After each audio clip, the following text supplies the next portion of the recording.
the Director General of Health isn't giving up on fluoridation. They still believe manifestly that it is in the best interests of these communities, particularly where there are communities of low income and a poor uptake of fluoride generally in the population, and they think that this is the most effective way of doing that. I can't see them abandoning.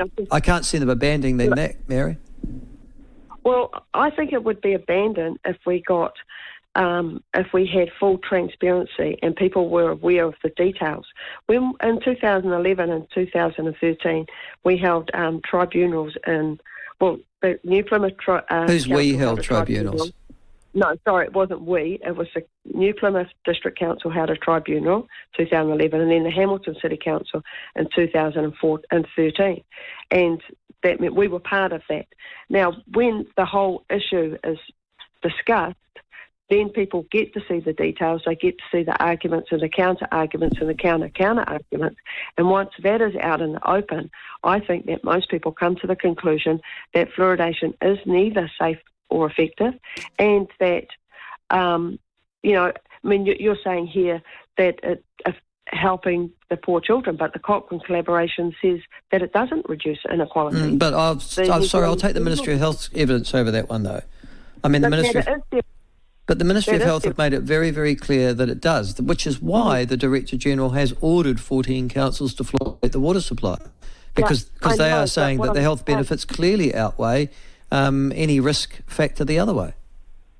I know, but what I'm saying is their evidence doesn't say that. They're presenting the Cochrane Collaboration as evidence that it is good for poor children. But the Cochrane Collaboration... I'm not interested in the Cochrane Collaboration, though. I mean, that is not authoritative. But it's not authoritative. But why are the Ministry of Health using it as evidence if it's not authoritative? Well, they're not. They are relying... They're relying upon a lot of an awful lot of... No, they're not. I've read it.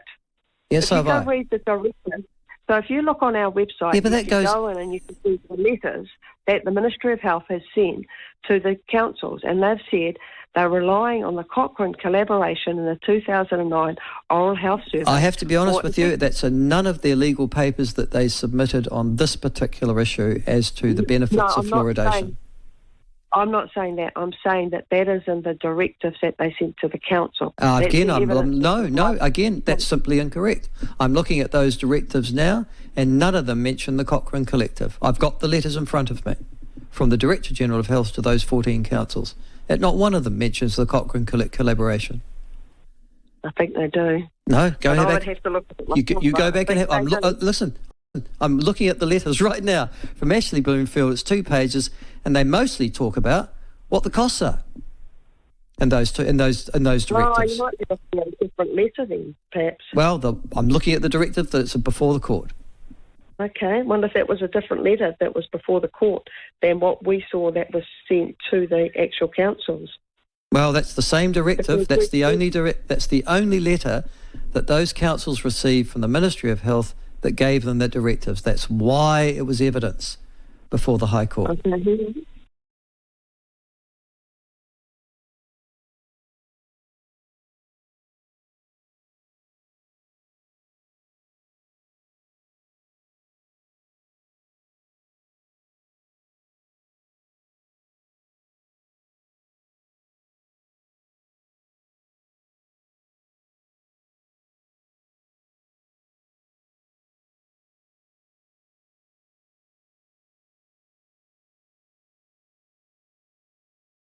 I would have to get that myself. You go back and have a look at it, and we'll be more than happy to go and talk with you again in the future. But I can just say that I'm looking at those directives now. Thank you very much for joining us. That is Mary Byrne from Fluoride Free New Zealand, commenting on the judgment last Friday of the Director General of Health, who got there a bit too quick. Having said that, it wasn't entirely his fault, and I don't usually make excuses for Ashley Bloomfield, but if you look at the legislation, he is required by law to consider a number of things in that 2021 legislation. None of them says the Bill of Rights Act. Now, he probably should have known that, because the Bill of Rights Act applies to everything, even if it's not specifically directed, as we know.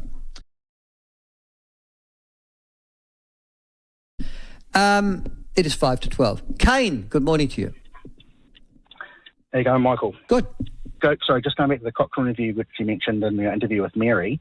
You've just been emailed through or text through the Northland direction, and it includes in that direction the Cochrane Collaboration. It doesn't. So I've got a 3-page. No, it's just not true. I've got sitting here in front of me. Michael. I've got the directive in front of me. I'm not. See, Michael, listen to you, Kane. Don't ring again. If you're going to start accusing people of lying.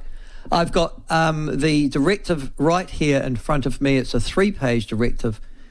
It's dated the 27th of July 2022. It's sent to Simon Weston. It's a 3-page letter to them, and it does not include anything to do with the Cochrane study. It just directs them as to what they should do.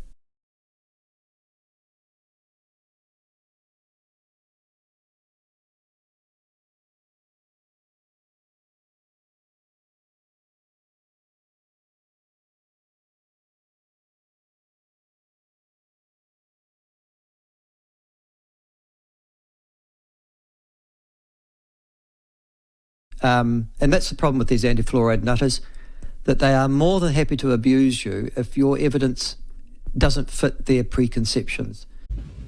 It is 1 minute to 12.